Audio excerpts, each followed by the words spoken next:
Tired of buffering and lag?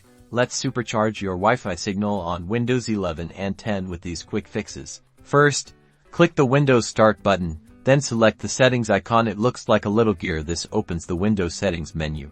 In the settings menu, click on Network and Internet. This section allows you to manage your network connections. Now, on the left-hand side, select Wi-Fi. Make sure your Wi-Fi is toggled to on. Select the Wi-Fi network that you are connected to, and select Disconnect. Wait a few seconds, then reconnect to the same network. This refreshes your connection. Next, let's update your Wi-Fi adapter driver. Right-click the Windows Start button, and select Device Manager. Expand the Network Adapters section. Right-click on your Wi-Fi adapter if you usually have wireless or Wi-Fi in the name and select Update Driver.